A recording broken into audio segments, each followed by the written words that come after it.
하나님 말씀 보셨습니다. 하나님 말씀 로마서 13장 1절입니다. 신약성경 제 성경으로는 257페이지입니다.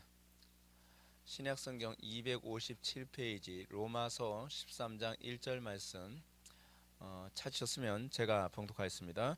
각 사람은 위에 있는 권세들에게 복종하라. 권세는 하나님으로부터 나지 않음이 없나니 모든 권세는 다 하나님께서 정하신 바라. 아멘. 이 시간은 충돌하는 세계관, 오늘은 정치학입니다. 오늘 이 시간 또 변함없이 우리 사랑하는 교수님 또 오셨습니다. 우리 박수로 환영해 주시기 바랍니다.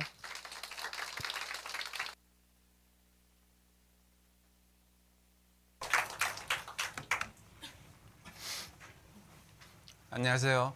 네, 반갑습니다. 이 시간이 많이 기다려집니다.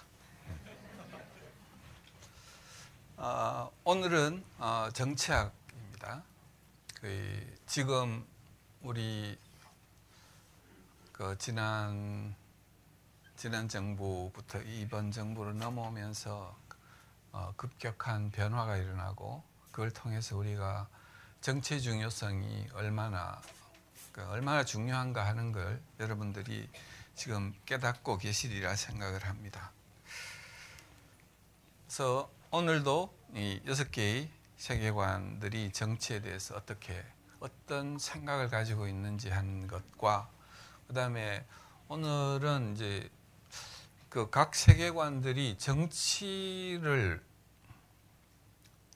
정부의 정치를 하는 것이 정부, 그 다음에 사법부, 입법부 이런 국민을 다스리는 그 정치의 목적이 무엇인가 하는 것과 그 다음에 정치 권력과 그 다음에 인권 이 사이의 관계, 그 다음에 정권과 인권의 사이의 균형의 관계, 독재와 또 민주정부 이런 것들 이야기하겠죠. 그 다음에 정권의 권력 점유 형태를 어떻게 생각하는지 하는 것과 그 다음에는 최종적으로는 그 정부의 통치 아래 살아가는 우리 국민으로서 크리스찬으로서의 우리 국민으로서의 태도 같은 것을 우리가 같이 생각해 봤으면 좋겠습니다.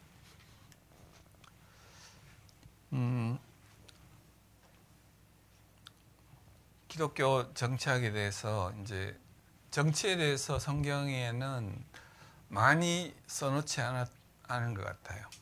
그렇지만 이 권세에 복종하라. 권세는 하나님이 주신 것이다 라고 우리에게 가르치십니다. 그리고 예수님은 직접 말씀하시기를 정치에 대해서 예수님이 별로 하신 말씀이 없어요. 정부에 대해서. 그러나 이제 가이사의 것은 가이사에게, 하나님의 것은 하나님에게 이렇게 말씀을 하셨어요. 그래서 기독교 정치학은 기독교 정치학이라는 것은 성경에서 정부에 대해서 어떻게 이야기하느냐 하는 것을 다룹니다. 그래서 보면 성경에서 이 정부는 하나님의 공의를, 하나님의 정의를 이 세상에서 펼치기 위해서 하나님이 설립한 기관입니다. 그러니까 사회학 할 때 여러분들이 가정, 교회, 국가 그리고 기업, 이게 하나님이 우리에게 만들어주신 임명한 사회가 되는 거죠. 그 하나님이 설립한 기관이라는 거예요. 그리고 그 기능은 선량한 자를 보호하고 억압하는 자 그리고 무법자를 처벌하는 것. 이것이 이제 성경이 이야기하는 정의에 해당이 되는 겁니다. 그래, 목표는 정의 실행을 통해서 사회를 안정화하는 게 정부의 목적이에요. 정부의 여러 가지 고급 기능들이 있는데 정부의 가장 기본적인 기능은 국민들이 안전하고 편안하게 살 수 있도록 만들어주는 것. 이것이 근본적인 목적입니다. 이 안정이 깨어질 때는 가장 먼저 영향을 받는 것이 사회적 약자들이에요. 그렇기 때문에 하나님은 특히 이 안정된 정부를 원하셨어요. 그래서 그리고 그 정부를 만들어 주시고는 그 정부 위에 이 다스리는 통치자를 하나님이 대행자로 보내주십니다. 어떤 때는 왕을, 어떤 때는 그 여러 가지 제도에 따라서 왕일 수도 있고, 심지어 여기 보면은 베드로전서 2장 13절에 보면 왕이나 이건 하나님이 주신 거라고 보통 이야기를 합니다. 그 다음에는 여기 보면 총독, 그 총독은 뭐냐면 그 당시에 식민지였기 때문에 로마의 식민지인 그 이스라엘의 상태에서 그 보낸 총독에게 복종하라고 이야기를 합니다. 왜냐하면 인간은 모든 제도를 주를 위하여 순종하라 그랬습니다. 혹은 위에 있는 왕이나 총독에게 하는데, 그 총독이 뭐냐 하면은 그가 악행하는 자를 징벌하고 선행하는 자를 포상하기 위해서 너희들에게 보낸 총독이라고 이야기를 합니다. 그러니까 사회의 안정을 위해서 악한 정부도 하나님이 보내셨다는 거예요. 하나님은 그렇게 이제 사회의 안정을 원하십니다. 그 다음에 정부의 권력은 정부의 권력은 제한되는 것이 좋다고 성경에서는 이야기를 합니다. 제한하고 분산하라. 왜? 하나님이 주신 정부의 가장 기본적인 임무는 무죄한 자를 보호하고 범죄자를 벌하고, 이게 사회 속에서 질서 있고 품위 있게 행해지도록 하는 것이 정부의 임무인데, 어떤 정부도, 우리는 개개인의 인간이 타락했다는 거죠. 원래 하나님이 창조하실 때의 모습에서 우리가 바뀌었기 때문에 개개인도 타락했지만 그 정부를 구성하고 있는 그 통치자 개개인도 다 타락해 있는 것이죠. 그래서 정부도 타락한 방향으로 가는 거다. 그래서 어떤 정부도 완전하지 않고 또 권력은 부패하는 경향이 있다 그랬죠. 절대 권력은 절대 부패한다고 얘기를 합니다. 그래서 그 권력을 분산시켜야 한다고. 그러니까 이사야 33장 22절에 대저 여호와는 우리의 재판장이시요 여호와는 우리에게 율법을 세우시니요 여호와는 우리의 왕이시니. 그러니까 사법, 입법, 행정 이렇게 삼권 분립을 하나님께서는 그 시대에 벌써 이사야 시대에 이야기를 하셨습니다. 하나님이 정부에 부여한 권력은 왜 그걸 이제 부여하셨냐? 그러니까 그들에게 공연히 칼을 주지 않았다라고 이야기하잖아요. 그것은 타락한 개개인의 죄성이 사회 속에 드러나 가지고 사회를 흔들어 버리는 것을 막기 위해서. 그 다음에는 정부를 구성하는 그 정부의 통치자의 개개인의 죄성 때문에 권력이 부패하는 것을 방지하기 위해서 권력을 분산해서 서로 견제하도록 하는 것. 이것이 이제 하나님이 우리에게 주신 정부를 운영하는 이제 방식을 이야기를 합니다. 그러면은 이제 정부와 인권, 정권과 인권 이제 두 가지가 항상 이 세상에 우리가 살면서 부딪히게 돼 있어요. 그러니까 인권은 하나님의 형상대로 창조된 인간이기 때문에 우리는 각 사람이 다 귀하다 하는 것을 가지고 있고, 우리 각각은 예수 그리스도께서 우리 모든 한 사람 한 사람을 대신해서 돌아가셨을 정도로 우리는 그만큼의 가치가 있다. 그래서 모든 사람은 동등한 가치를 가진다는 거죠. 그리고 각 사람은 다른 사람으로부터 빼앗길 수 없는 권리를 가진다. 그리고 그 권리는 영원히 변하지 않는다. 하나님은 하나님께 오라는 모든 사람들 하나님의 자녀로 오라고 계속 부르고 계십니다. 그것처럼 우리 모든 인간은 하나님의 자녀로 그분께 돌아갈 수 있는 영원하고 변치 않는 그 권리를 가지고 있습니다. 정부의 목적은 이제 결국 인권을 보호하는 것이죠. 타락한 인간의 죄성으로부터 인권을 보호하는 것인데, 이 정의란 무엇인가 하는 그 제목으로 여러 가지 책들이 있는데, 정의라는 게 이제 상당히 이제 혼탁해져 있어요, 지금 이 세상에서. 그래서 켈빈 바이스너라는 사람은 정의를 실행하는 것이 무엇이냐? 옳은 기준에 근거하여 각자에게 그 받아야 할 보응을 주는 것. 이걸 이제 정의의 실행이라고 이야기를 합니다. 그러면 옳은 기준이란 게 무엇이냐? 기독교 세계관에서 옳은 기준은 오로지 하나님이시죠. 하나님의 창조 질서, 하나님의 도덕 질서, 그리고 하나님의 성품이 선하시기 때문에 그 하나님이 기준이 되는 것이에요. 그 기준에 근거해서 각 사람이 받아야 할 보응을 받는 것. 그래, 선한 일을 한 사람은 안전하게, 악한 일을 하는 사람은 벌을 주는 것. 이것이 결국 정의의 실행이라고 이야기를 합니다. 그럼 정부의 목적이 이렇기 때문에 정부의 목적은 제한적이어야 한다는 것이 성경에서 말씀하시는 내용입니다. 다른 사회기관의 책임을 대신할 수 없다. 가정의 역할은 가정에게, 교회의 역할은 교회에게, 기업의 역할은 기업에게, 그걸 다 맡기셨어요. 전부 다 맡기셨는데, 요즘에 이제 정부들은 그걸 자꾸 자기들이 더 많이 하려고, 정부가 그 일을 하려고 하는 거죠. 그래서 정부의 목적은 최소한의 질서를 안전하게 보장해서 사회가 안정되게 하고 사회의 각 기관들이 자기의 일을 제대로 할 수 있도록 만드는 것이 정부의 역할이라고 볼 수 있겠습니다.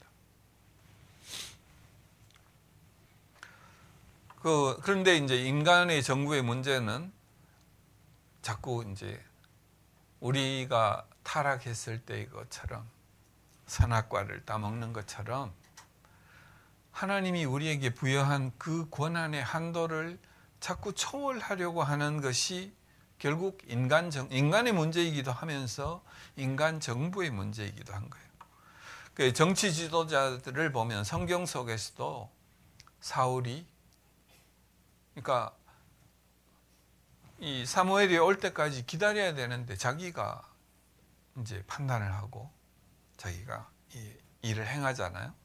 그다음에 통치권의 횡령을, 이게 결국은 나라는 하나님이 우리에게 주신 기관인데 그 통치 권력을 자꾸 인간들이 더 많이 가져와 가지고 하나님 대신 국가를 믿도록 우리가 다 해줄게, 이런 거기에 이제 국가가 점점 자기 힘을 키우려고 하는 것이 인간 정부의 문제입니다. 이 문제에 대해서 가장 설명을 잘 해주는 사람이 이 찰스 칼슨이라는 사람인데, 이 사람은 그 리처드 닉슨이라고 미국 대통령이었는데 거기서 정치 특보를, 법률 특보를 한 사람이에요. 변호사였고. 그래서 이 사람이 워터게이트 사건으로 닉슨이 이제 물러납니다. 대통령에서 쫓겨나요. 근데 그때 이 사람은 이 닉슨의 참모로서 이 워터게이트 사건에 관련이 되고 그거로 인해 가지고 감옥에 들어가서 이제 감옥살이를 합니다. 감옥 속에서 이 사람이 이제 회심을 해서 그로부터 이제 프리즌 펠로우십 해가지고 감옥에서의 그 감옥소를 돌아다니면서 이제 그 다음에는 이 사람들에게 전도하는 그 일을 평생 동안 했어요. 그래서 이분이 정치에 자기가 가담했 했으면서 그 자기가 왜 감옥에 가게 됐는가 하는 그에 대한 거를 책으로 써가지고 냅니다. 거기에 보면 하나님에 대한 신앙을 우리가 제외하면 세상에서의 두 가지가 남는데 뭐냐면 개인과 국가밖에 안 남는다는 거죠. 이런 상황에서 이 어떤 보편적 가치를 중재하는 모든 체계가 없어지고 개인과 국가만 남을 때 국가는 너무나 개인에 비해서 강력한 권력을 가진다는 거죠. 그러면 개인이 그 국가의 권력욕을 막을 힘이 없다는 것입니다. 이게 이 사람이 자기가 그 경험한 그 과정을, 그러니까 자기가 특별보좌관을 할 때 그걸 했다는 거예요. 정부가 그 힘을 사용하고 싶어 한다는 겁니다. 그 다음에 윌리엄 펜, 이 사람은 이제 영국 사람인데 펜실베니아주를 소유하고 있다. 그걸 미국에 이제 기증을 한 사람이에요. 우리가 신에 의해서 다스려지지 않는다면 독재자들의 지배를 받게 될 것이다. 왜? 하나님께 우리가 순종하지 않으면 결국 인간 정부를 믿게 되면 거기에 그 독재에 시달리게 될 것이다 하는 것입니다. 그래서 이 이상주의라는 건 뭐냐? 다른 우리가 하나님이 우리에게 설명하신 이 정보 말고 세상에서 우리가 이렇게 하면 잘해줄게 하는 그런 이상적인 제도라고 사람들이 내세우는 그 모든 제도들은 인본주의, 마르크스주의, 포스트 모던 이쪽에서 이야기하는 모든 정부는 이상향을 사람들에게 소개를 합니다. 이렇게 하면 우리가 이렇게 잘 살 수 있어를 이야기하는데 마르크스주의자는 뭐라고 이야기해요? 어떻게 능력만큼 일하고 필요한 만큼 가져간다 그러죠. 그게 얼마나 이상적이에요. 그런데 능력만큼 그 인간이 이제 그렇게 할 수 없는 것이고, 그 다음에는 안 하니까 그걸 이제 하도록 강제화시킬 수밖에 없는 거잖아요.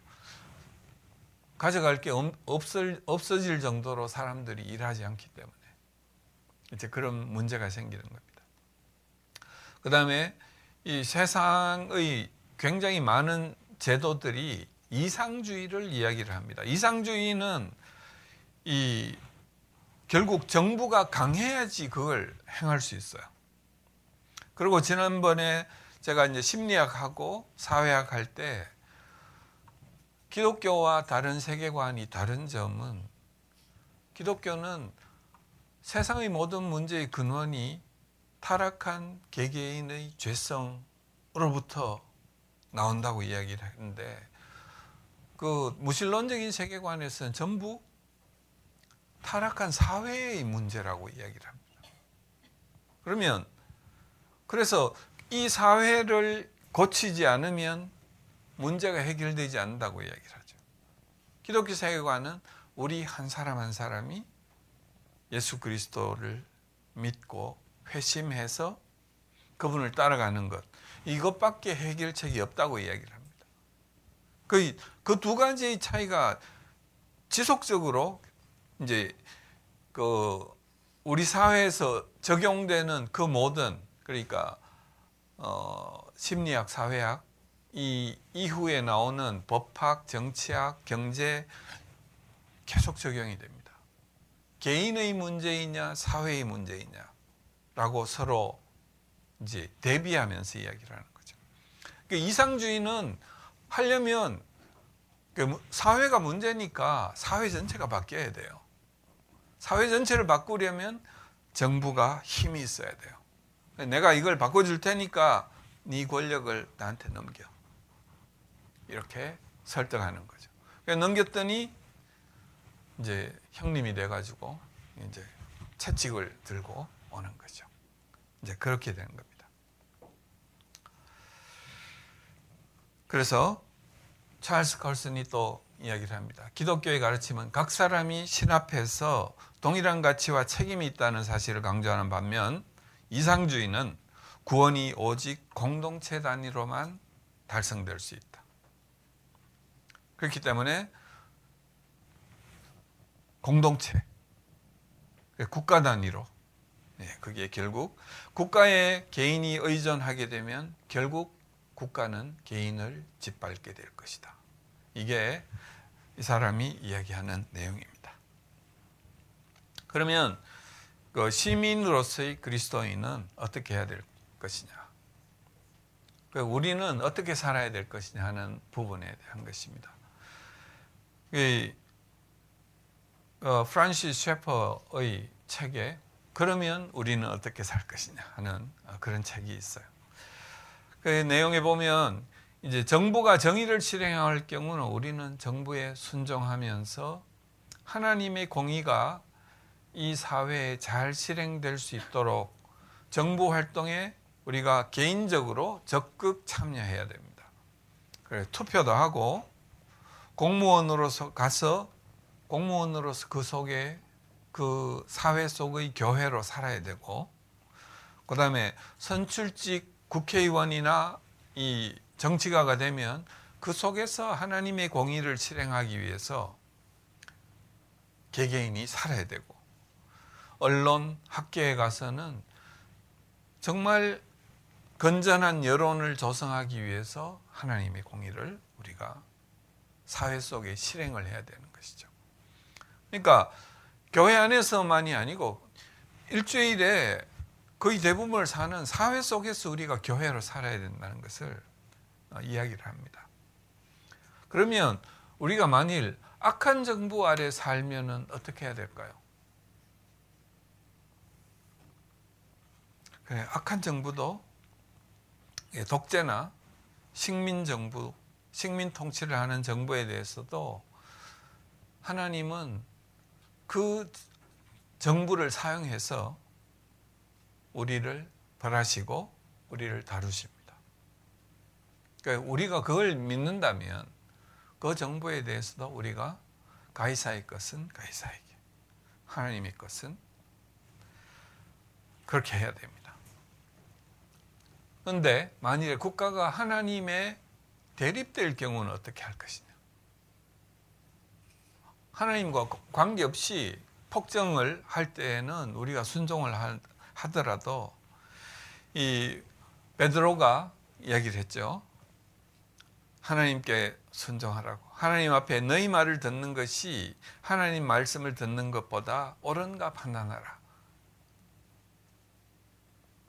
예루살렘에서 이 제사장들 앞에 잡혀가가지고 베드로가 한 말이에요. 다시 그 예수 그리스도를 전하지 말고 이제 풀어줄 테니까 가서 잘 살아. 근데 니들 말 듣는 게 맞는지 하나님 말 듣는 게 맞는지 잘 판단해봐라. 이런 이야기를 한 거죠. 그래서 프란시스 셰퍼는 시민으로서의 그리스도인은 정치적인 방법으로 개선을 하기 위해서 최선을 다해야 된다고 이야기를 합니다.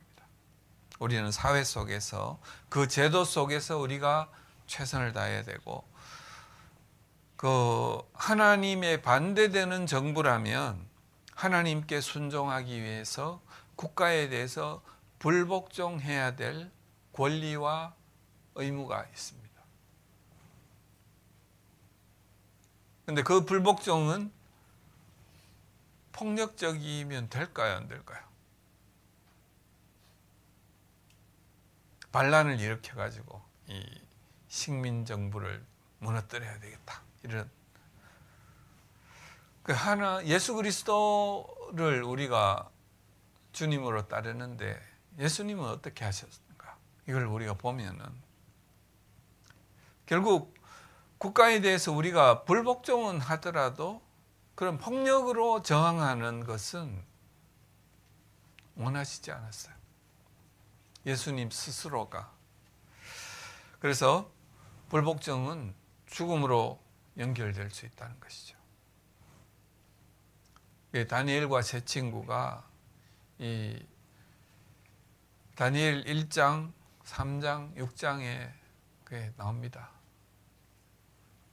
그 음식을 먹지 않겠다. 절하지 않겠다. 이것으로 죽을 수도 있는데 그 사형에 처해지는데도 불구하고 그리 아니하실지라도 우리는 그분을 따라야 되는 것이 그리스도인으로서의 도리다.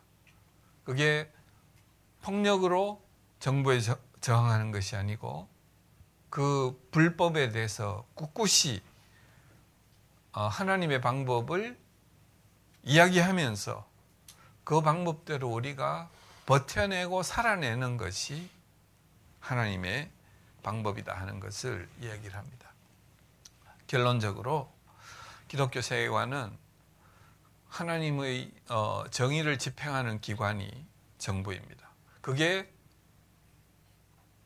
선한 정부이건 악한 정부이건 간에 하나님은 정부를 통해서 정의를 실행하고 계십니다.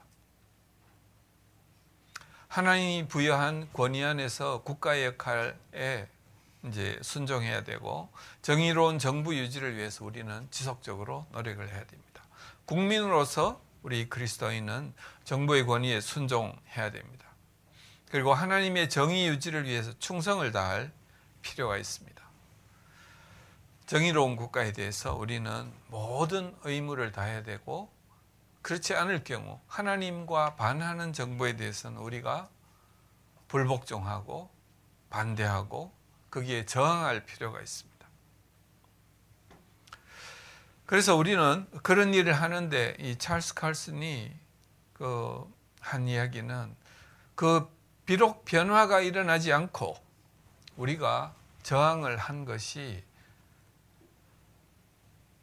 사회의 변화를 일으키지도 않고 공공의 영역으로 기독교의 가치가 들어가는 것처럼 보이지 않을지라도 우리는 그렇게 해야 된다.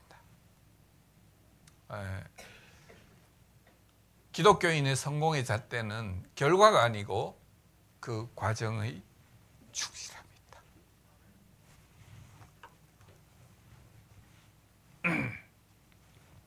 이것이 성경이 우리에게 가르치시는 정치에 대한 우리의 태도입니다. 그런데 이슬람은 굉장히 유사해요.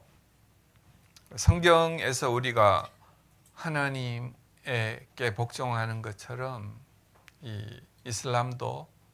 이슬람은 더 큰 복종을 요구를 합니다. 그래서 이 이슬람의 정치학은 이슬람은 근본적으로 이 알라가 다스리는 국가가 아니고 알라가 다스리는 사회. 그러니까 이슬람 사회, 이슬람 국가라고 이야기를 하는데 이 알라가 다스리는 국가를 신정 정치를 근본적으로 생각을 하고 있습니다. 그래서 이슬람이 다수인 나라에서는 이슬람 신학으로 모장돼 가지고 거기에 따라 가지고 코란이나 순나 이런 내용들을 가지고 그게 바로 법이에요. 그다음에 나라과 밖에서 온 세상을 제자 삼기 위해서 그 대강령을 수행하는 것입니다. 이슬람이 되세요. 권하다가 안 해. 그러면은 맞을래? 칼을 들고 그다음에는 이제 가는 거예요. 그래, 필요하면 지하드의 힘. 그러니까 그 성전이 뭐냐면 이슬람을 믿으세요 하는 거에 저항하는 것이 자기를 공격하는 것이라고 이 사람들은 믿는 것이에요. 그러니까 거기에 대해서 자기들을 공격하는 것에 대한 방어적인 전쟁이기 때문에 이건 성전이다라고 이야기를 합니다. 이슬람이 소수인 국가, 그러니까 유럽이나 미국에 이슬람 교도들이 많이 들어갔잖아요. 우리나라에도 지금 많이 들어와 있는데 이들은 자기들끼리 집단을 형성하고 그 시민권을 유지하기 위해서 그 나라의 실정법을 지킵니다. 지키지만 자기들 내부적으로는 샤리아법, 그러니까 이슬람의 법을 그 사회 속에서는 운영해가고 있어요. 그 안에서 그걸 지키지 않을 때 자기들끼리 처단하고 하는 이런 일들이 일어나고 있습니다. 그래서 이 사람들은 이제 무슬림을 사회의 무슬림화를 위해 가지고 정치, 교육, 법조계로 진출해 가지고 열심히 노력합니다. 그래서 심지어 어떤 경우에는 사회를 뒤집어엎기 위해서 좌파와 결탁해 가지고 노력하기도 합니다. 그다음에 이슬람은 이제 이슬람의 지하드라는 것이 너무 호전적이다는 비난을 받으니까 그걸 이제 불식시키기 위해서 여러 가지 설명들을 합니다. 그런데 이제 보면은 역사적으로 이슬람들은 무하마드가 이제 대적자들을 힘으로 제압하라 그랬거든요. 자기들의 이슬람 교도가 돼 주실래요? 좋은 말로 했다가 안 들으면 칼을 들고 가는 거예요. 그래서 힘으로 정복하라고 얘기를 합니다. 이슬람의 그 예는 무하마드가 이웃 나라 8왕에게 편지를 보냅니다. 좋은 말로 보내죠. 니들 이슬람이 되라. 그런데 반대하니까 쳐들어갑니다. 그래서 다 무찔러 가지고 이슬람화 시킨 거예요.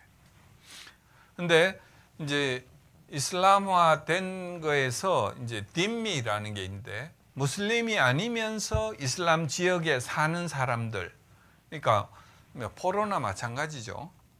그 사회 속에서 딤미라는 사람들은 이슬람 국가에 이 세금을 내야 돼요.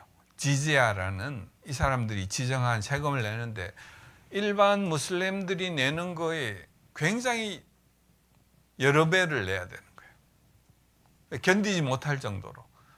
나중에 그걸 계속 내다가 보면 이 사람이 아무리 돈을 많이 벌어도 낼 수가 없어서 자기 몸이 팔려나가는 거죠. 그래서 노예가 되는 거예요. 근데 왜 그렇게 높게 매기냐? 그러면 네가 그 이슬람 국가에 의해서 보호받는데 드는 비용에 비하면 이거 얼마 안 된다. 이렇게 이야기하는 거죠. 그래서 이슬람은 이제 그런 이제 독재적이고 폭력적인 그런 부분이 이제 문제라는 거죠. 지하드의 문제. 지하드가 2001년 9.11 사태로 인해 가지고 이슬람 국가에 대해서 서방 국가들의 이제 그 적대감이 이제 증가했잖아요. 이걸 완화시키기 위해서 자기들이 하는 지하드는 원래 지하드가 영적 전쟁, 죄로부터의 전쟁, 악으로부터의 전쟁에서 이기는 것을 지하드라고 원래 했어요. 그런데 거기에 이제 무슬림을 믿지 않는 이게 죄니까 그거로부터 전쟁이니까 이게 성전이 된 거예요. 그래서 그리고 이 무하마드의 전쟁은 방어적인 측면이 있었다. 아까 제가 이야기한 거죠. 방어적이라는 것이 이슬람에 대해서 거부하는 것은 이슬람을 공격하는 것이라는 거죠. 거기에 대해서 방어하는 거니까 이건 이제 방어적인 전쟁이다. 그다음에 죄악에 대한 전쟁을 수행하고 있는 것이다. 이건 전부 이제 수사학적으로 이 사람들이 자기를 변명하기 위해서 하는 거예요.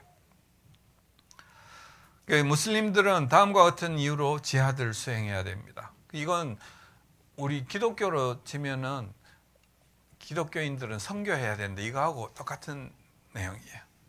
알라의 창조물로서의 세상의 본질, 세상이 이슬람으로 창조되었기 때문에 이슬람에 대해 가르친 모든 선지자들이 그것을 가르쳤고 인간의 탄생 때 인간이 만들어질 때 하나님이 알라가 그렇게 지었다는 거예요. 그래서 그 상태를 원래대로 되돌려 놓는 것, 원래대로 되돌려 놓는 것이 지하드이다. 그 세계를 이슬람의 원래 상태로 되돌려 놓는 것, 이게 지하드라고 이 사람들은 이야기를 합니다. 그러면 이슬람 세상이 되면 어떻게 되느냐? 이슬람으로 개종을 거부하는 모든 사람은 이슬람 국가 속에서는 딘미와 같은 처지가 됩니다. 그리고 그것도 거부하면은 지하드의 대상이 되는 거죠. 칼을 맞게 되는 겁니다. 그리고 서양 국가 안에 서방 세계들에 가서 이 이슬람은 자녀를 굉장히 많이 낳죠.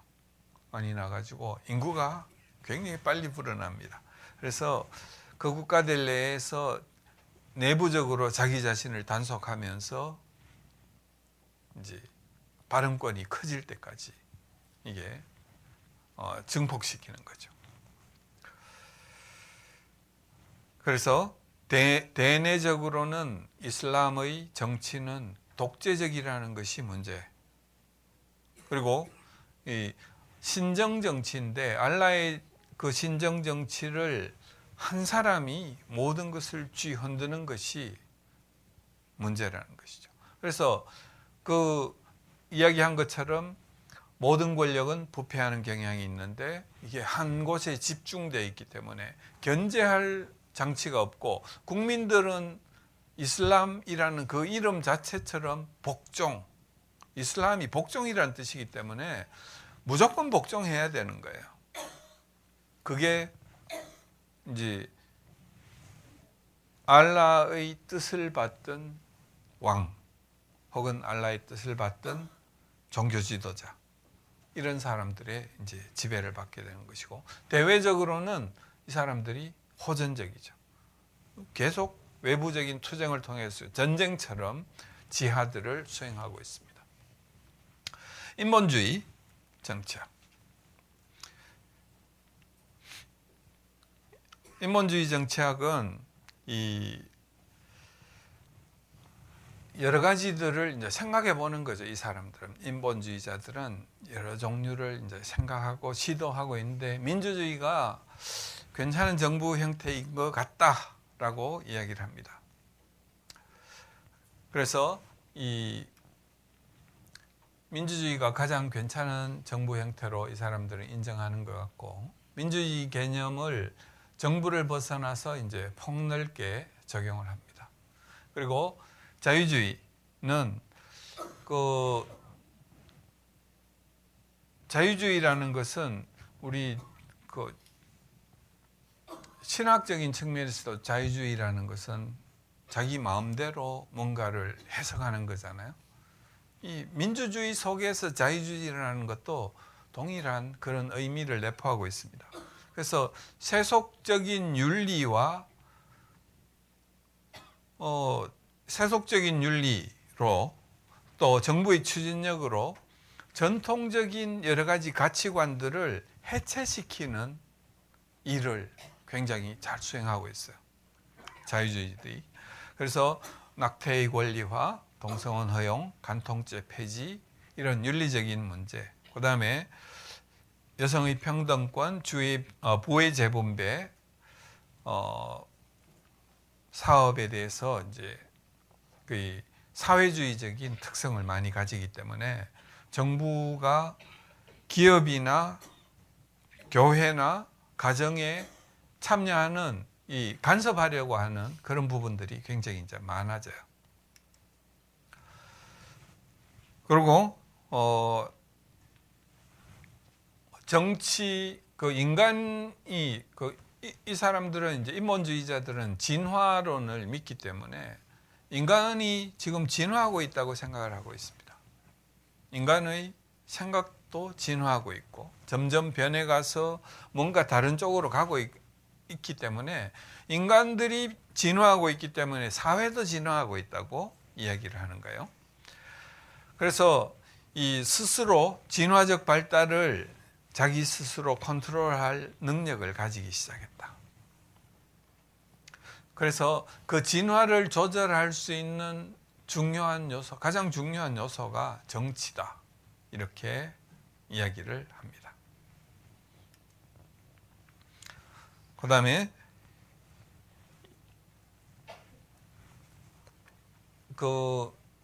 이 책이 이제 20세기 후반에서 쓰여 가지고 이제 그때의 내용들을 많이 가지고 있기 때문에 이 동서 냉전 체제 이럴 때 이제 군비 축소와 무장 해제, 유엔의 역할 이런 거에 대해서 이제 이야기를 한 부분이 있어요. 이제 이런 게 들어 있고, 그다음에 여기서 이제 그 인본주의에서는 이념하고 윤리 때문에 너무 첨예하게 동서가 충돌하고 있고, 윤리적인 기준의 차이 때문에 너무 충돌하고 있기 때문에 이걸 좀 정치 중에서 이제 버리자라고 이야기하는 것이 인본주의 사회입니다. 그래서 세계적인 여기에서는 이제 세계 국가를 건설하는 게 이상주의적이죠. 싸우지 말고 전부 하나의 국가로 돼가지고 세계 국가를 건설하자. 그렇게 하려면 국가끼리도 서로 절충해야 되고 개인끼리도 절충해야 되는데, 그 절충할 때 이데올로기가 자기 이데올로기를 주장하면 안 된다. 공산주의, 민주주의 이거 서로 주장하지 말자. 그다음에 윤리적인 절충. 어떤 윤리 체계가 더 우월하다고 주장하지 말자. 기독교, 이슬람, 그다음에 인본주의 세계관, 각자 자기가 가지고 있는 그 윤리관에 대해서 서로 주장하지 말자, 싸우지 말자는 거예요, 우선.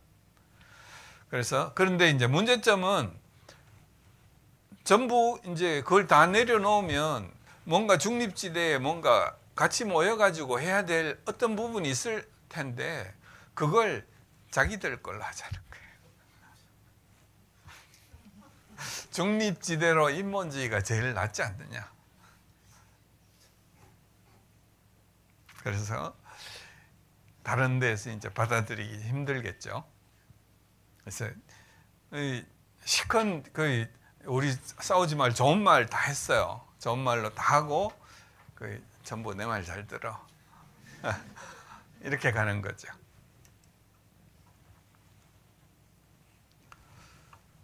그 인본주의에서도 전에 이제 법과 윤리 관계에서도 이야기했듯이 윤리와 끊어진 법은 문제가 있다는 이야기를 했잖아요. 정치에서도 마찬가지로 윤리와 분리된 정치는 문제가 있다. 그 인본주의에서도 정치가 윤리와 불가분의 관계다라는 것을 이제 시인한 사람들이 많습니다. 그런데 이제 그 세계 정부를 수립하는 거에 대해 이상주의적인 그런 생각으로 세계 정부를 수립하는데 윤리가 필요할 것 같아. 그런데 세계 정부가 우선 수립되고 난 다음에 이걸 해야 되지 않을까? 이제 이 이야기죠. 그래서 그때도 마찬가지입니다. 입증 안 된 종교적 믿음에 대해서는 중립적 입장을 취하고 자기들의 그걸 택해야 된다고 이야기를 합니다. 그래서 거기에 대해서 이제 비판하는 마크 리더라는 사람이 이 문제점을 제시를 했는데, 정치는 공공의 행복이 자리하는 것을 말한다라고 보통 우리가 이야기를 하는데, 공공의 행복할 때 그 행복이 사람마다 다 정의가 다른 것을 아세요? 행복이 사람마다 다 정의가 다르잖아요.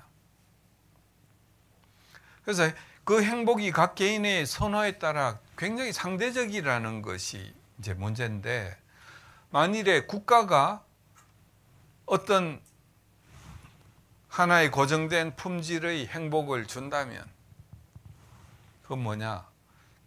결코 그게 민주적일 수 없는 거예요.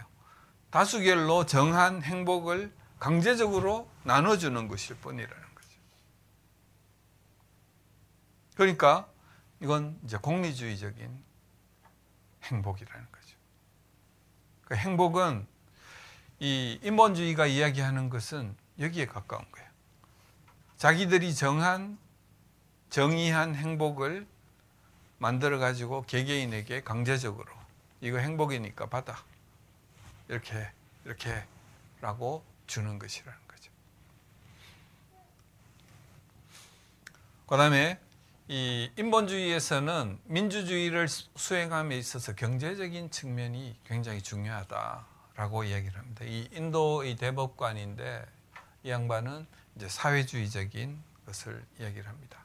노동자들이 생산 수단의 주인이 되는 것, 그게 경제적 협력을 얻기에, 노동자들의 협조를 얻기에 제일 좋은 제도다. 자기가 주인이 되면 이렇게 이야기를 합니다. 근데 이제 이거는 실제적으로 시행해 가지고 실패를 본 제도인 것이죠. 그래서 이 인본주의자들은 사회주의자들이 많습니다. 그래서 왜냐하면 자본주의 제도가 문제가 많기 때문에 그래요. 부자는 너무 부자고 가난한 사람은 너무 가난하기 때문에 이 편차의 문제를 해결하지 못하기 때문에 공산주의가 득세를 하게 된 거죠. 그래서 이 경제적 민주주의라는 것은 결국 개개인의 삶이 나아지는 것을 이제 이야기하는 것이고, 그걸 위해서는 좀 많은 사람에게서 뺏어 가지고 적은 사람에게 균형을 맞추는 것이 필요하다. 이것이 이 인본주의에서 이야기하는 경제적 민주주의를 이야기합니다. 결론적으로 인간은 진화 중인, 또 진화의 가장 높은 단계에 있는 생명체이기 때문에 그 진화를 제대로 이루어 가기 위해서는 세계 정부가 필요하고, 그걸 만들기 위해서는 당분간 우리가 좀 자기 거를 내려놓고 그게 될 수 있도록 만들어야 된다. 이게 이 사람들이 이야기하는 겁니다. 그래서 이 사람들이 이야기하는 주장은 기독교를 포함한 모든 유실론적인 세계관하고는 자기의 믿음을, 신앙을 포기하라는 것이나 마찬가지이기 때문에 어울릴 수가 없고, 항상 상대적인 가치를 이야기하기 때문에 절대적인 가치를 따지는 기독교와는 같이 있을 수 없게 되는 것입니다.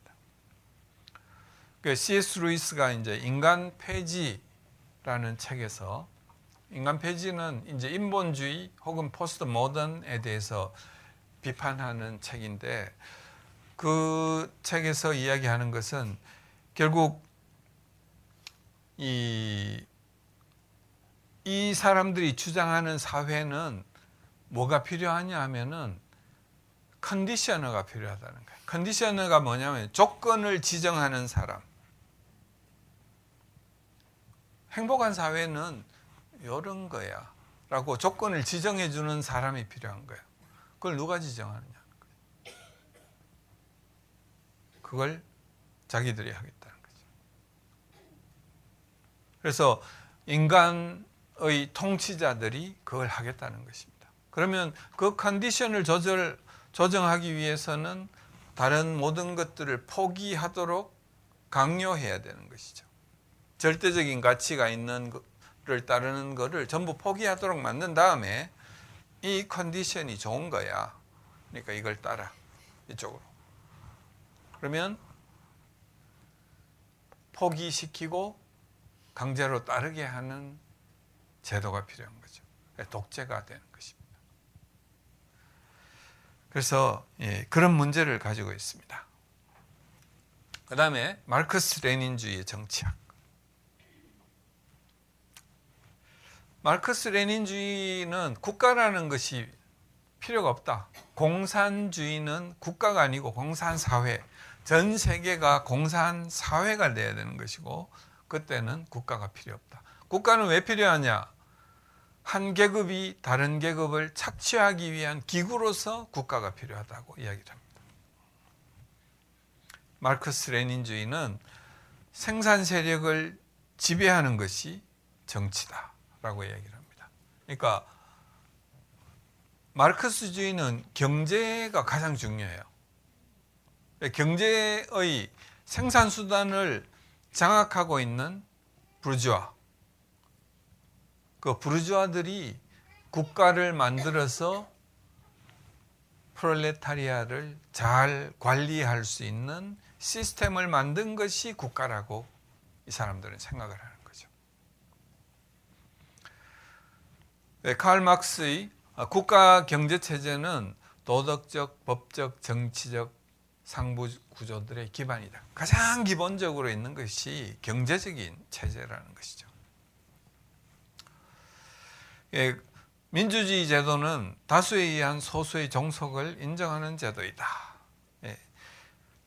여기서 보면은 이 공산주의에서는 계급 간의 적대적인 것을 계속 강조해서 이 충돌이 일어나도록 만드는 것이 이 목적입니다. 그래서 계급 간의 적대성 유발해서 부르주아와 프롤레타리아를 항상, 부르주아는 유산계급, 이 생산 수단을 가지고 토지나 공장이나 이런 걸 가지고 있는 사람을 부르주아라 그러고, 거기서 일하는 사람, 그걸 가지지 않은 채 일하는 사람을 프롤레타리아라고 이야기를 합니다. 그래서 엥겔스는 현대 국가는 근본적으로 자본주의의 기계장치다. 그러니까 부르주아가 빨아먹기 위한 장치로 국가를 만들었다. 그 다음에 마르크스는 정치 세력은 한 계급이 다른 계급을 압제하기 위해서 조직된 힘이다 라고 이야기를 합니다. 그래서 이 사람들은 이제 민주주의 사회에서 그 사회주의를 이야기를 하는데, 사회주의는 일한 만큼 능력만큼 일하고 일한 만큼 가져가는 거죠. 그 능력만큼 일하고 일한 만큼 가져가는 거 할 때 그 능력이 뭐며 일한 만큼 할 때 그 일의 가치를 누가 정해주느냐는 거죠. 누가 정하겠어요? 컨디셔너. 아까 컨디셔너가 있었잖아요. 네 일의 가치는 요거야. 빵 한 개야. 이렇게 이제 주는 거죠. 그걸 정할 사람이 있어야지. 일을 능력만큼 일했는데 어떤 사람은 그 능력을, 자본주의 사회는 1시간 일해가지고 1년 먹을 걸 버는 사람이 있는가 하면, 또 하루 종일 일해도 그날 먹을 거를 갖지 못하는 사람이 있잖아요.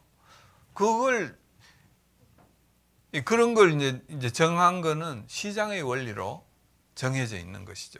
그런데 이걸 이제 사회주의에 가면 넌 일도 안 했네. 1시간만 일했네. 빵 반 개. 이렇게 이제 그 컨디션을 정하는 거죠. 그리고 일의 능력에 대해서도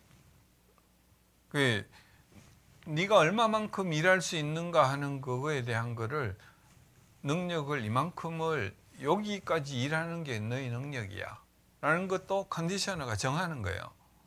그러니까 그 정하는 사람의 그 권한, 그건 누가 주느냐, 어디서 오느냐, 이런 문제들이 그 속에 굉장히 깔려 있는데, 결국 공산주의 사회는 그 당이 정합니다.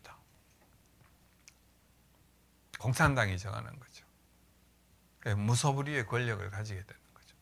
그 컨디셔너가 이제 그런 컨디셔너가 있는 거예요.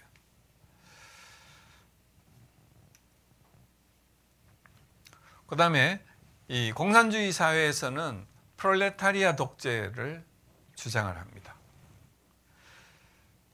이것은 이제 자본주의는 부르주아들이 생산 수단을 점유하고 있는데, 공산주의로 넘어갈 때는 모든 사람이 다 노동자가 되는 거예요. 그러면 여기서 이쪽으로 넘어갈 때 너무 급작하잖아요. 그러니까 넘어가기 중간 단계로 있는 것이 사회주의다라고 이야기를 합니다. 이 과정은 왜 필요하냐? 그 프롤레타리아 독재가 왜 필요하냐 할 때는 일단 국가가 생산 수단을 전부 다 접수할 필요가 있다는 거죠. 부르주아 거를 전부 다 뺏어 가지고 국가가 일단 가질 필요가 있다. 그 다음에 그 가지고 있을 동안에 부르주아들의 반발이 있을 거잖아요. 자기 거를 뺏겼으니까. 그 반발을 철저하게 다 뭐 죽이든지 추방하든지 해가지고 부르주아의 복권 노력을 국가의 힘으로 차단하는 것이죠. 그래서 프롤레타리아의 독재가 필요한 거죠. 그래서 부르주아들은 프롤레타리아 독재 하에서 철저히 짓밟혀야 되고 없어져야 되는 것입니다. 그래서 이 레닌이 이야기, 우리는 인류의 임금 노예화에서 자유롭게 하기 위해서 부르주아를 짓밟아야 한다. 그들의 저항은 폭력으로 제압되어야 한다. 이게 이제 레닌이 이야기한 폭력혁명론입니다. 폭력으로 이걸 프롤레타리아 독재권을 쟁취해야 된다. 그 다음에 국가가 그 모든 권력을 가지고 사회가 그런 식으로 됐을 때 공산당이 국가를 지도하는 거예요. 국가를 지도하기 시작합니다. 그러다가 사회 다른 나라들도 공산화되면 국가는 필요 없게 되고 공산당이 지도에 의해 가지고 모든 사람들이 이 노동자로서 그렇게 살게 된다. 이게 이제 이 사람들이 이야기하는 내용입니다. 공산사회에서 정당의 역할은 이 독재권 확립을 위해서 노동자들을 돕는 역할이다. 돕는 역할보다는 지도하는 역할이라고 이제 나중에 가면은 이야기를 합니다. 그래서 이 스탈린이 이제 우리 정당은 정부를 인도한다. 정당은 행정부의 업무를 감독한다. 정당의 지시 없이는 그들이 중요한 결정을 내지 않기 때문이다. 내지 못한다는 거죠. 시킨 대로 해. 이게 공산당의 이야기입니다. 프롤레타리아 독재는 공산당의 일당 독재입니다. 정당에 대적하는 세력은 반동 세력으로 제거 대상이 되고 계급이 존재하지 않게 되면은 모든 사람의 의견이 일치하게 된다고 이야기를 합니다. 일치하게 되는 게 아니고 일치시켜버립니다. 계급이 존재하지 않더라도 의견이 일치되기 힘들잖아요. 일치돼야 되는 거지. 일치해. 그러면 컨디셔너가 일치하라 그러면 일치해야 되는 거예요. 궁극적으로 국가는 필요하지 않다. 계급 간의 압제의 도구이기 때문에 모든 사람이 평등해졌을 때는 국가는 필요가 없는 거예요. 껍데기를 이제 벗으면 된다. 이렇게 이야기를 합니다. 이걸 이제 그 공산주의가 이야기하는 그 내용의 허구성을 한 그 소설들이 이 조지 오웰의 동물농장, 그 조지 오웰의 1984. 조지 오웰이 이 책을 썼을 때가 1948년에 탈고를 했대요. 49년에 출판됐는데 1948 해가지고 그걸 뒤에 거를 바꿔가지고 1984년 되면 이렇게 될 것이다. 이렇게 생각한 거예요. 그건 뭐냐면 저기 눈동자가 있죠. 눈동자가 이렇게 쳐다보는 것처럼 컨디셔너들이 사람들을 감시하는 거예요. 그런 사회가 될 것이다. 동물농장은 여러분들 아시죠? 그러니까 동물들이 인간에 의해서 지배를 받다가 너무하다. 그러니까 돼지들이 앞에 나가가지고 나를 따르라 이렇게 해가지고 인간을 쫓아내고 정권을 잡죠. 그 다음에는 돼지들은 배 터지게 먹고 나머지 동물들은 쉴 새 없이 일만 하게 되는 그 형님들이 생기는 거죠. 그게 이제 공산주의 사회의를 이제 이야기한 거예요. 그다음에 여기 솔제니친이라는 사람이 이제 수용소 군도 그리고 이반 데니소비치의 하루. 이 이반 데니소비치의 하루 이거로 이제 노벨상을 이 사람이 이제 수상을 합니다. 이건 이제 뭐냐 하면은 강제노동 수용소에 거의 아까 이야기한 것처럼 능력만큼 일하고 필요한 만큼 가져가는데 능력만큼 일을 안 한다고 생각되거나 반동이라고 생각되는 사람들, 사회 체제에 반대하는 사람이라고 생각되는 사람은 가서 교육을 시켜야 돼. 강제노동 수용소 시베리아로 보냅니다. 얼마나? 뭐 최소 10년. 그러니까 너 죄가 뭐야? 그러니까 죄를 불 때까지 고문도 하고, 차라리 가는 게 낫겠다 싶어서 이제 죄를 고백을 합니다. 없는 거를 하여튼 만들어 가지고 스토리가 안 맞으면 또 야단 맞아가면서 자기가 잘못한 거를 이제 고백을 하게 만듭니다. 그래서 10년 이 사람은 이제 그 스탈린을 비판하는 편지를 친구한테 보냈다가 8년 동안 강제노동 수용소에서 있다가 그 이반 데니소비치라는 이제 그 허구의 인물이 이제 자기인 거죠. 그 수용소의 하루 생활을 이야기를 하는 것이고, 이 수용소 군도는 그 속에서 이제의 삶에 대해 또 이야기한 거예요. 그래서 이 아래쪽에 보면 프랑스 국립학술센터에서 스테판 크루투아라는 사람이 공산주의 흑서라는 걸 썼습니다. 그러니까 우리가 백서라는 걸 보통 쓰는데 이거는 이제 너무나 암울한 내용의 전체를 이제 기록한 것이기 때문에 흑서라고 이야기를 합니다.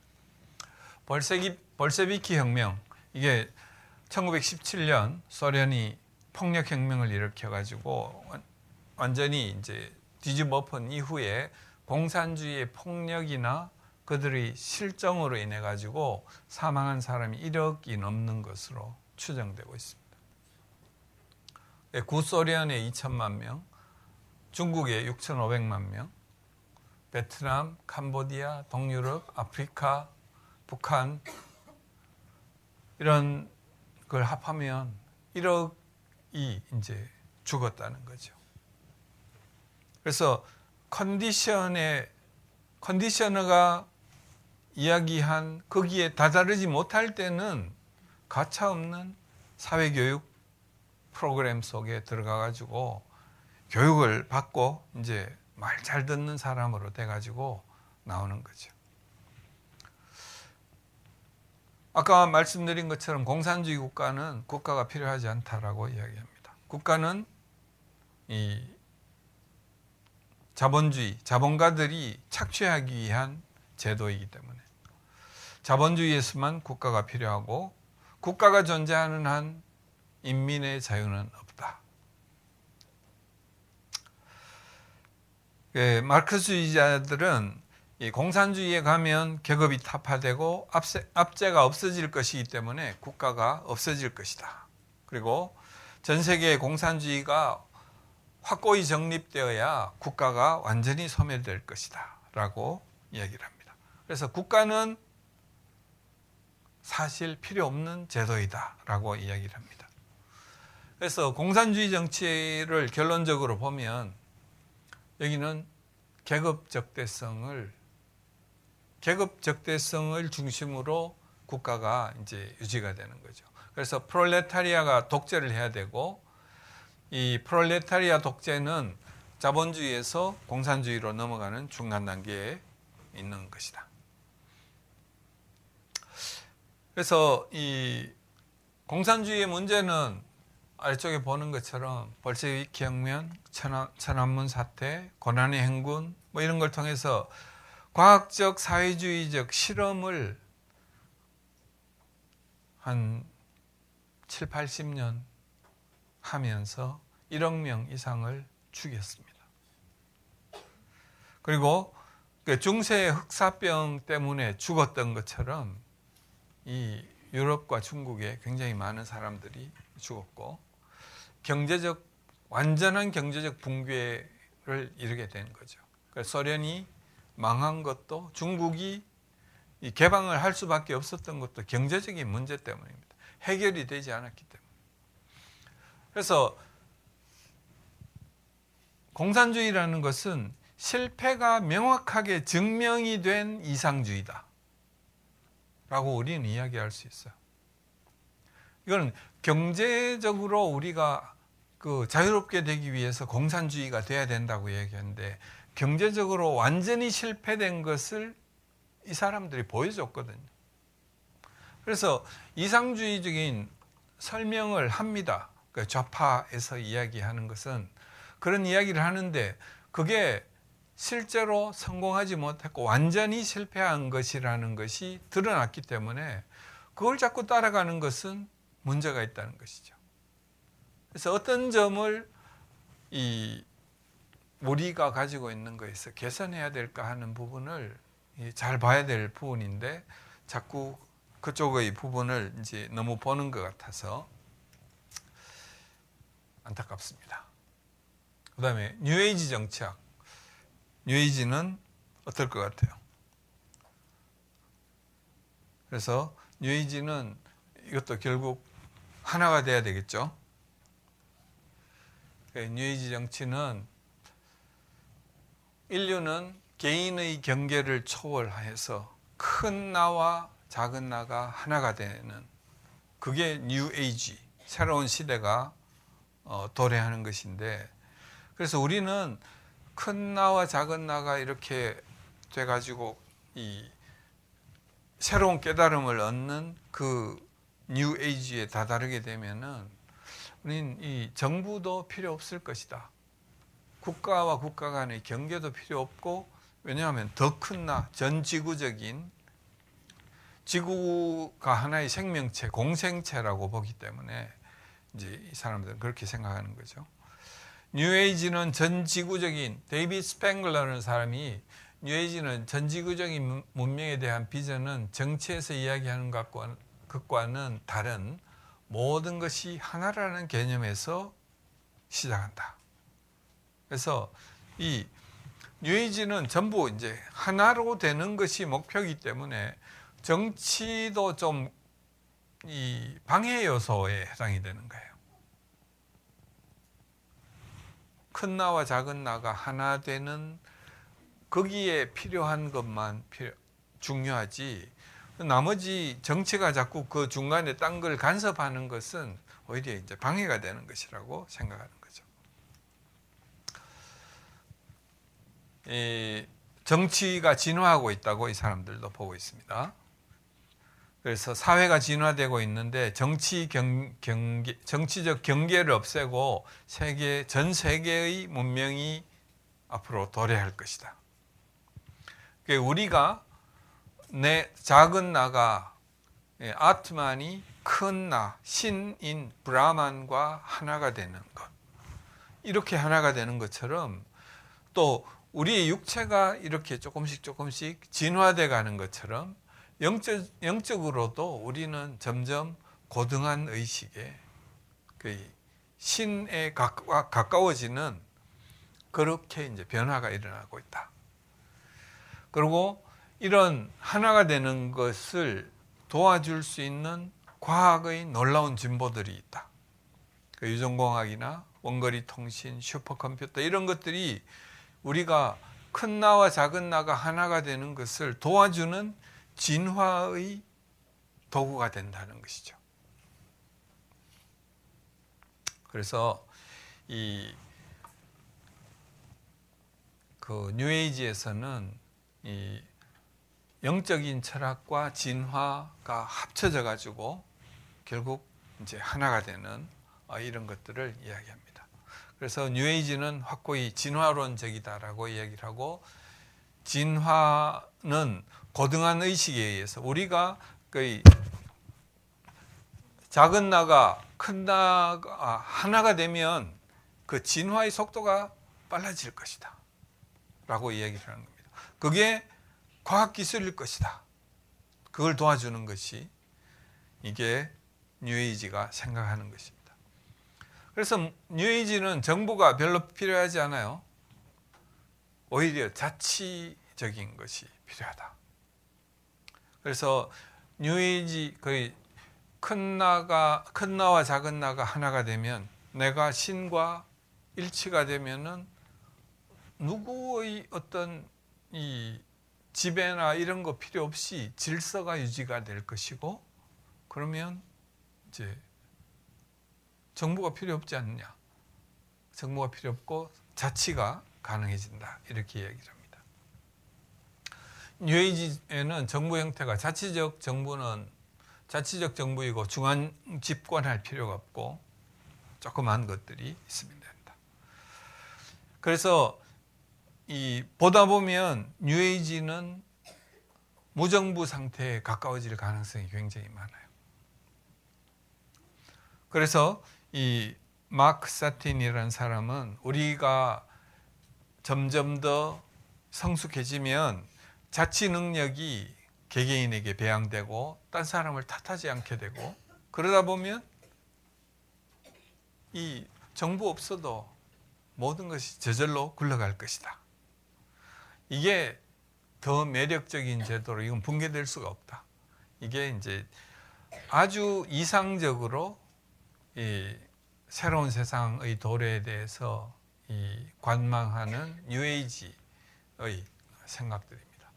결론적으로 이 세상은 새로운 질서를 향해서 진화 중에 있고, 우리는 고등한 의식에 도달하기 위해서 정부의 제약을 받지 않고 거기에 도달하려는 노력을 해야 되고, 이 새로운 뉴에이지는 우리가 개개인이 그 고등한 의식에 도달할 때, 하나가 될 때 새로운 시대가 도달합니다.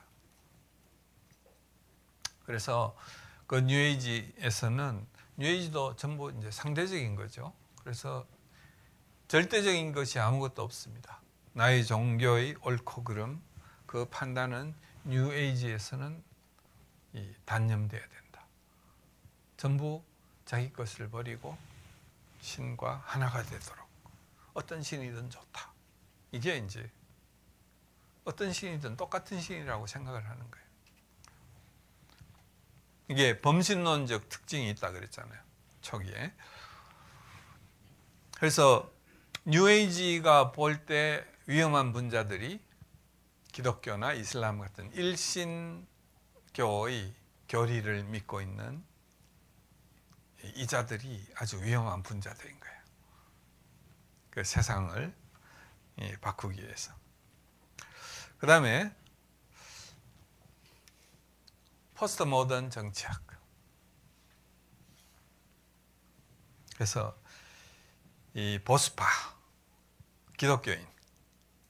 기독교인을 어떻게 정의하느냐, 군대에서 동성애자를 몰아내는 것이 전통적 가족의 가치를 촉진시킨다고 믿는 사람들. 이 사람들은 어떤 사람이냐면 히틀러를 선출했던 사람. 독일의 크리스찬들이 히틀러를 수상으로 뽑았잖아요. 이제 그렇게 이야기를 합니다. 히틀러를 선출했던 사람들과 같이 정직하고 점잖으며 시야가 좁고 비참한 사람들이라고 본다. 나는 진보란 개념만이 유일하게 내가 아끼는 미국을 규정하는 단어로 본다. 이게 리차드 로티라는 그 포스트 모던의 이제 굉장히 이제 중요한 이제 철학자예요.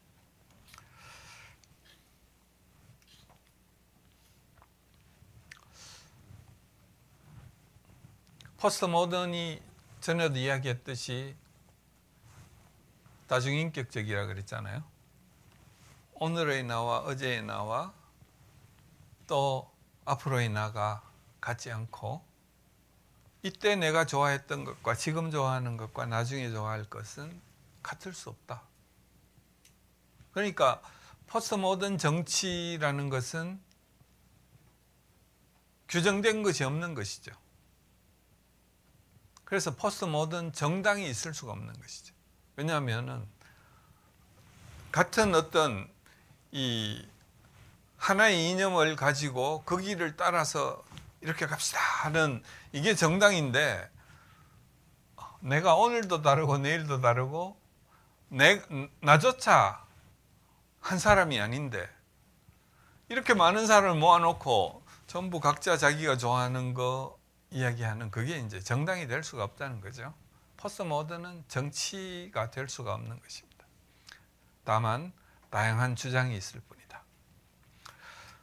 정치적으로 포스트 모던은 반정치적이라고 이야기를 하면 됩니다. 정치를 무조건 까는 것, 비판하는 것만 하는 사람들이 포스트 모던이라고 보면 됩니다. 그리고 좌파적인 성향을 가지고 있어요. 공산주의를 하던 사람 중에 많은 사람들이 포스트 모던으로 넘어갔습니다. 바브라 앱스타인이라는 사람은 이제 포스트 모던 안팎에 있는 사람들이 이 포스트 모던은 좌파다라고 이야기한다, 이렇게 이야기를 합니다. 대부분 좌익에서 갖고, 미셸 푸코 같은 사람은 원래 프랑스 공산당이었는데 프랑스 공산당에서 동성애자에 대해서 비판을 했어요. 자기가 동성애자인데. 그래서 신경질이 와서 나왔어요. 그래서 공산 아이디어, 그 이념적으로는 좀 공산 좌파에 가까운데 자기의 행위에 대해서 비판을 하니까 거기서 이제 나온 거죠. 포스트 모던은 이제 좌파의 이상주의적 전망, 그리고 이상주의적 전망을 추구를 합니다. 그런데 이제 궁극적인 목표는 동일하지 않기 때문에 그걸 추구하는 건 아니에요. 정부는 압제받는 집단을 억압에서 해방하기 위한 이 정치라는 것은 압제받는 집단을 억압에서 해방하기 위한 도구다라고 이야기를 합니다. 그래서 포스트 모던 정치는 대체로 이 억압받는 자를 그걸 풀어내기 위한, 그게 포스트 모던 정치의 기반이 됩니다. 그건 뭐냐면 자유주의적인 이런 거로 기존의 가치를 파괴하는 것. 이것이 이 포스트 모던 좌파주의의 특징입니다. 푸코는 이 정당의 필요성을 이제 부정한 사람이에요. 하나의 노선에 헌신할 수 없기 때문에 개개인이 자신이 시차를 두고 혹은 동시다발적으로 다양한 정치 색깔을 가지고 있다고 스스로 이제 주장을 했습니다. 다중인격적이고, 실제로는 이 사람 생각하는 내용의 전반적인 것은 극좌의 생각을 가지고 있습니다. 이 료타르는 이 메타 내러티브, 그러니까 좌파는 메타 내러티브를 부정하는 거잖아요. 절대 진리라는 건 없고 하나의 어떤 흐름을 가지고 있지 않다. 자기들은 이럴 때는 기분 나는 대로 자기들의 삶이 이 기준이 생기는 거니까. 그래서 결국 포스트 모던은 정치적으로 하면 사회적 연대는 깨지게 돼 있다. 지금 우리 사회가 좀 그런 것 같아요. 포스트 모던적인 생각을 가지고 있기 때문에. 포스트 모던은 정체성 정치를 합니다. 그러니까 자기의 정체성이 뭐냐? 그 정체성을 가지고 있는 사람들을 자기 쪽으로 끌어들이기 위해서 정체성 정치를 하는 거예요. 그래서 이 정치적으로는 이제 급진주의고 억압에 대응하는 것인데, 60년대에는 이제 페미니즘, 성적인 페미니즘 해가지고 이 백인 남성 우월주의에 대해서 그걸 세력을 뺏어오기 위해서 여성에게 먼저 접근을 했고, 그다음에 긍정적인 비전 제시보다는 이 포스트 모던은 비판과 선동 위주입니다. 그래서 사회적 억압의 피해 집단의 이익을 위해서 노력한다는 구호를 내걸고 있습니다. 그래서 억압된 집단이라는 그 정체성, 그게 단결의 기반이 되는 거예요. 단결할 수 있는 기반, 우리는 억압돼 있어, 같이 우리 힘을 모아, 이런 그게 되는 것이죠. 그래서 이 피억압자의 회복을 위한 정치, 모든 정치 행위, 그게 불법일지라도 그것은 정치적으로 온당하다. political correctness라고 이야기를 하는 게, 이 사회 법적으로는 이게 불법이지만 정치적으로는 이건 온당한 거야 라고 이야기를 하는 거죠. 그래, 굴뚝에 올라가고 그다음에 길에서 막 돌을 던지고 이렇게 해도 이게 실정법에 대해서 이건 위법이지만 피억압자의 회복을 위해서 노력하는 것이니까 이건 정치적으로는 온당한 행위다라고 주장을 하는 것이죠. 그래서 급진 페미니즘이 그 60년대 이후에 이제 주장되는데, 남녀 평등, 성적인 자유가 필요하다. 그래서 이쪽으로 자꾸 이제 주장을 하게 되고, 아이는 짐이다, 결혼은 노예 제도다, 피임과 낙태는 법적인 권리다, 이런 거로 이제 그다음에 이제 동성애를 끌어들이고, 그다음에 인종 차별, 이런 그걸 통해 가지고 많은 지지자들을 얻는 데 이제 성공을 했습니다. 그리고 포스트 모던은 이야기했다시피 언어의 마술사라 그랬죠. 언어의 조작을 통해서, 언어 유희를 통해서 선악의 기준을 변경하는 시도를 하게 됩니다. 여기 있는 것들이 그 표어적인 것으로 이렇게 나온 것인데, 이성애적인 결혼식의 신성함을 믿는 것은 퇴보의 반증이며, 동성결혼의 법제화를 선호하는 것은 열린 마음의 반증이다. 이게 이제 이런 식으로 사람들이 들으면 뭔가 그럴듯한 뭐 이런 그게 마음을 끌어당기는 게 있는 거죠. 남성인 그리스도의 믿음을 표하는 것은 편협함의 표지이며, 여성 그리스도, 크리스타라고 하죠. 크리스타의 선언은 분별력을 보여주는 것이다. 검욕적인 교육운동을 벌이는 것은 구속하는 행위이며, 자유로운 사랑과 혁명을 추진하는 것은 해방의 표지이다. 이런 식의 이제 그 표어적인 언어 유희를 통해서 이 프로파간다, 선전선동을 아주 잘하는 거예요. 그래서 이런 것들을 내걸고 정치적 안건을 대중에게 효과적으로 선전하고 교육을 시키는 그런 일들을 이 사람들이 아주 잘합니다. 이 사람들의 이제 사회 정의의 목표는 뭐냐? 사회 정의는 비주류, 그러니까 비주류라는 정체성을 가진 그 사람들이 중심에 오도록 만드는 것이 사회 정의를 회복하는 것이다라고 하고, 데리다가 이야기한 비주류, 로티가 이야기한 다른 사람, 원래와 다른 어떤 그걸 이제 이야기하는데, 거기에는 가난한 자, 이민자, 히스패닉, 흑인, 여성, 게이, 양성자, 성전환 자, 이걸 이제 자기 편으로 이제 끌어들이는, 선은 압제받는 자에게 존재한다. 이것도 그 구호예요. 선은 압제받는 자에게 존재한다. 그러니까 압제받는 사람은 무조건 선한 거예요. 포스트 모던의 사회 정의란 소수자 피압제자들에게 그들이 받아야 할 것을 주는 것. 아까 이야기한 성경의 내용하고 뭔가 구조는 비슷하죠. 옳은 기준에 따라서 각자가 받아야 할 보응을 받도록 하는 것. 이게 성경이 이야기한 정치의 그건데, 여기는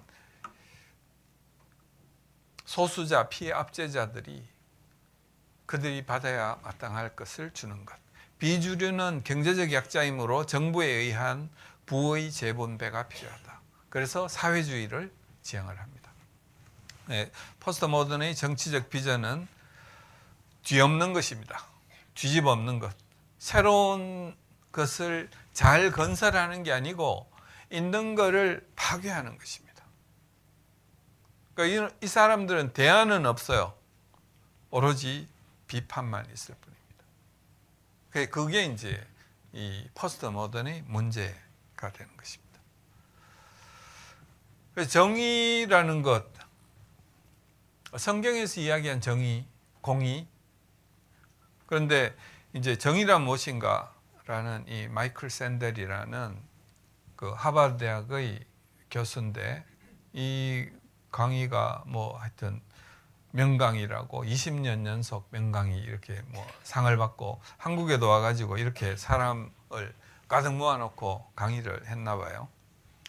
그 책 내용을 읽어보니까 결국 이분도 이야기한 내용은 정의란 무엇인가 할 때 그 정의가 사람마다 다 다르다는 거예요. 그래서 정의를 이야기할 때 정의가 뭔가라고 하는 정의의 definition of justice. justice라는 것, 정의라는 게 뭐를 의미하는가. 각자 그걸 먼저 정해놓고 정의에 대해서 이야기를 해야지 각자 이야기하는 정의가 다르다는 거죠. 아까 포스트 모던에서는 약자들에게 권리를 회복하는 것이 정의라고 이야기했잖아요. 성경에서는 각자 자기의 행위에 따라 받을 것을 제대로 받도록 하는 것이 정의죠. 같을 수도 있고 다를 수도 있고.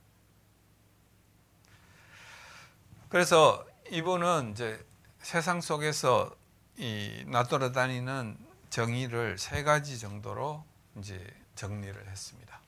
공리주의적 정의, 자유주의적 정의, 공동체주의적 정의 뭐 이렇게 해가지고 있는데 주장이 불분명해요. 뭐가 맞는지 모르겠다는 그 자기 주장은 없고 이런 주장들이 있어 하는 것을 이제 이야기하는 것입니다.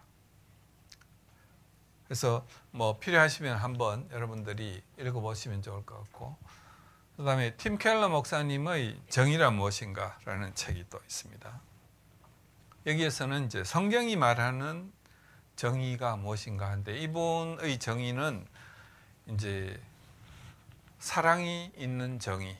그래서 여기에 항상 이야기하는 것이 이 신명기에 있는 것처럼 내가 내 포도원에 포도를 딴 후에 그 남은 것을 다시 따지 말고 객과 고아와 과부를 위하여 남겨두라.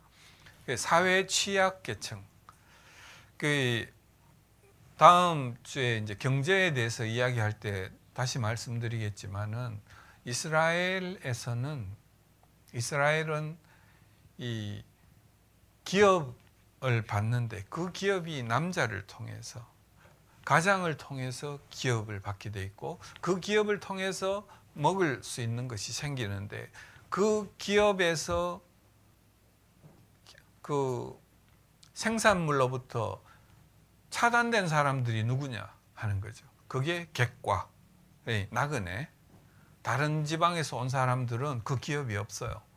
그 다음에 과부와 고아. 이런 사람들은 그 다음에 뭐 어떤 방식이든 가난한 자. 이게 4대 취약계층이라고 하는데 성경에서는 이 사람들은 이 기업을 가진 사람들을 이 보살펴야 될 의무를 가진 사람들이에요. 보살펴야 될 의무를 가진 취약계층. 그래서 그 이야기를 하는 것입니다. 그래서 이 팀 켈러의 정의란 무엇인가에서는 이 부분에 대해서 깊은 강조를 하고 있습니다. 그다음에 이 하나님의 정의에 대해서 이 모세법에서 이제 법적으로 이제 분류할 때 잔 칼뱅은 이제 613개의 율법이 있다. 성경에. 이게 우리나라의 이제 컴퓨터 선교회인가? 한국 컴퓨터 선교회에서 이걸 리스트를 쫙 만들어 놓은 게요. 이제 사이트에 가면은 있어요. 그 리스트들에 있는 내용을 분류를 해보면 칼뱅의 분류에 의하면 도덕법과 재판법과 의식법이 있다고 합니다. 도덕법은 뭐냐 하면 이게 이제 자연법이에요. 우리의 양심, 우리가 보면 알 수 있는 거, 그게 가장 기본적으로 10계명에 있는 내용들이 거기서 이제 발전된 내용들이 이 도덕법에 해당이 됩니다. 이 도덕법은 자연법이고 변치 않는 것입니다. 그러나 이제 재판법이 있어요. 이거는 죄다, 죄냐 아니냐를 구분하는 것은 도덕법이 될 수가 있어요. 그런데 이건 돌로 쳐라. 이건 재판법. 그러니까 처형하는 거에 대한 거는 시대에 따라 이게 달라질 수 있는 거예요. 그다음에 의식법은 우리가 죄를 지은 우리 인간이 이 하나님 앞으로 가기 위해서 그 죄를 해소해야 되는 거잖아요. 그 해소하기 위한 여러 의식들, 그게 이제 의식법인데, 그 제사법이라고도 이야기를 하는데, 하나님 앞으로 나갈 수 있는 그 방법은 예수 그리스도가 이 땅에 오셔서 십자가의 죽으심으로 모든 것이 그 한 번에 다 끝났어요. 그래서 의식법은 우리가 지금 지키지 않죠. 재판법도 이건 죽일 죄인데 지금은 그 죽이지 않습니다. 그거는 그 당시 이스라엘의 실정법이었기도 하고 하나님이 다스리는 국가의 그 재판을 통한 벌을 주는 기준이기도 했습니다. 그런데 지금은 그건 이제 좀 달라진 거죠. 그러나 도덕법, 죄인 것은 그 변치 않는 죄가 되는 그게 이제 도덕법인 거예요. 그래서 여러분들이 이제 저도 이제 성경과 이 책과 이걸 보면서 도대체 뭐가 진정한 기준이고 정의인가 이걸 찾다가 보니까 이정훈 교수님이 여기 와서도 강의했죠. 이분이 이야기한 이제 정의에 대한 이게 있어요. 유튜브에 가면은 이 강의에 아주 정리를 잘 해두신 것 같아요. 그래서 정의란 무엇인가에서 이정훈 교수는 이렇게 이야기를 합니다. 하나님의 창조 질서를 회복하는 것. 하나님의 통치가 회복되는 것. 결국 하나님 나라가 되는 것. 그게 정의라는 것이죠. 그래서 하나님이 우리에게 심어주신 그 도덕법이 기준이 되고, 하나님 앞에서 율법을 듣는 자가 의인이 아니고 오직 율법을 지키는 자라야 의롭다 하심을 얻을 것이니, 율법 없는 이방인이 본성으로 율법의 일을 행할 때는 이 사람은 율법이 없어도 자기가 자기에게 율법이 되나니. 이것은 우리가 율법이 없어도 우리는 하나님의 형상으로 창조됐기 때문에 우리 안에 옳고 그름을 판단할 수 있는 양심이 있다고 이야기를 합니다. C.S. 루이스가 이제 기독교에 대해서 순전한 기독교에서 이야기할 때 양심이란 게 도대체 뭐냐? 우리가 뭔가 어떤 행위를 하려고 할 때 두 가지 목소리가 우리 속에서 항상 나온다고 이야기를 합니다. 이렇게 해야 네가 살 수 있어. 이렇게 하는 게 맞아. 이 두 가지가 있는데 우리는 항상 그 두 가지 속에 갈등을 할 수가 있어요. 그런데 거기에서 제3의 목소리가 있을 수 있다는 거죠. 제3의 목소리. 우리는 이걸 선택하건 이걸 선택하건 간에 그 제3의 목소리 때문에 자기 스스로의 행위를 변명하도록 만든다고 합니다. 그게 양심이라고 이야기합니다. 우리가 선택할 수 있는 어떤 것들이 있는데 이걸 선택할까 이걸 선택할까에 대해서 기준을 세워주는 제3의 목소리, 내가 배우지는 않았지만 내 마음속에 새겨져 있는 그 소리가 있다는 것이죠. 그게 양심이라고 이야기를 합니다. 그래서 이 하나님의 창조 질서 회복은 원상복귀입니다. 원상복귀. 민법, 형법, 상법상 손해를 보인 거는 손해를 그대로 갚는 것. 눈이 다치게 해서 눈이 안 보이게 만들었으면 그걸 원래대로 할 수 있으면 원래대로 하면 제일 좋겠지만 안 되면 네 눈을 똑같이 눈에는 눈, 이에는 이. 이게 원상복귀의 원칙이에요. 이게 목적이 혼내주려는 게 목적이 아니고 그러지 말라는 거죠. 절대 그러지 말라는 거로 이제 원상복귀의 그걸 이야기를 하신 거예요. 그래서 하나님의 통치는 하나님의 창조 질서가 원래대로 회복되도록 하는 것. 그게 뭘까를 우리가 자꾸 생각해 봐야 되는 거죠.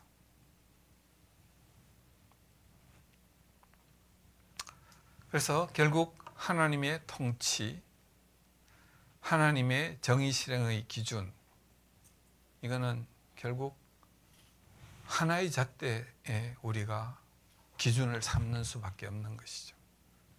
잣대를 여기 뒀다, 여기 뒀다, 여기 뒀다. 다중인격을 가진 사람처럼 그 잣대를 여러 군데 하면 정의가 훼손되고 힘센 사람이 그 잣대를 자꾸 바꿀 때 법을 지키려는 열망이 사라지게 됩니다. 권력자가 그걸 바꿀 때 우리는 법을 지키는 마음이 생기지 않는 거죠. 신명기에 보면은 너는 내 주머니에 두 종류의 저울추, 곧 큰 것과 작은 것을 넣지 말 것이며 내 집에 두 종류의 돼, 곧 큰 것과 작은 것을 두지 말 것이요 오직 온전하고 공정한 저울추를 두며 온전하고 공정한 되를 둘 것이라. 온전하고 공정한 하나의 기준을 두라는 것입니다. 도량형이 뭐예요? 모든 것의 기준이 되는 거잖아요. 그런데 자기가 자기 거 할 때는 큰 되를 사용하고 다른 사람 줄 때는 작은 거. 그러니까 이게 인간의 마음이잖아요. 그래서 하나님의 기준에 맞춰가지고 하라는 것이고, 그 다음에는 출애굽기에 보면 너는 가난한 자의 송사라고 정의를 굽게 하지 말며 가난한 자라고 그 편을 무조건 들지 말라는 것입니다. 아까 이야기한 그하고 뭐 다른 것 같아요? 가난한 자, 이 하나님의 기업에서 떨어져 있는 사람은 우리가 보살펴야 될 의무라는 거예요. 그런데 그 사람이 잘못한 것이 있을 때는 그 잘못은 동일하게 같은 자로 그 벌을 가해야 된다는 것입니다. 그 다음에 가난한 자의 편을 들지 말며 세력 있는 자라고 두둔하지 말고, 이게 하나님의 공의입니다. 모든 사람이 동일한 잣대에 의해서 동일하게 평가받는 것. 이것이 이제 정의입니다. 정의 실행의 방법은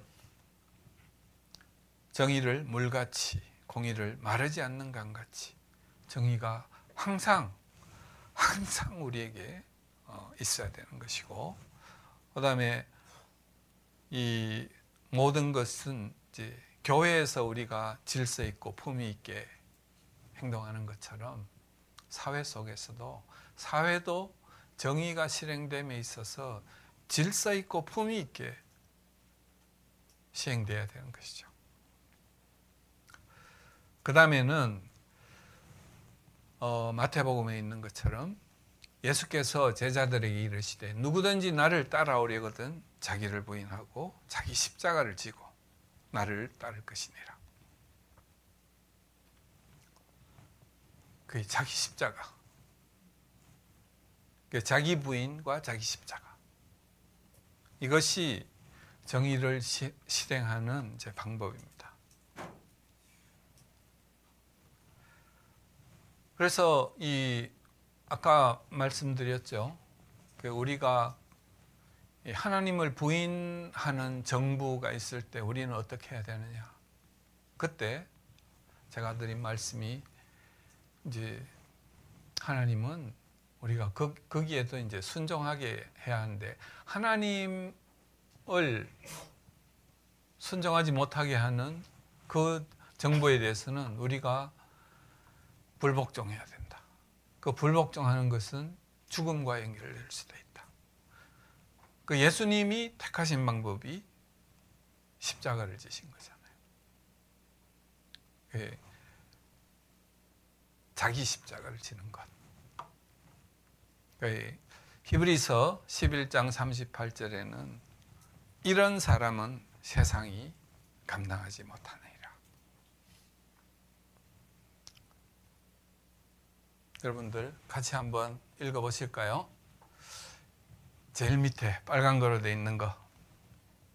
히브리서 시작. 이런 사람은 세상이 감당하지 못하느니라. 히브리서 11장이 믿음의 조상들에 대해서 쭉 설명을 하고 그 믿음의 행위를 할 때 성공하고 성공한 사람도 있고 실패하고 그다음에 이 고문을 당하고 심지어 토에 쓸려 죽기도 하고 하는 그 고난을 당하는 이야기도 합니다.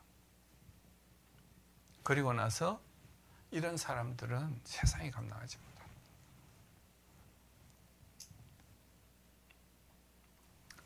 이게 하나님이 우리에게 가르치신 방법이고 우리가 이 사회 속 정치에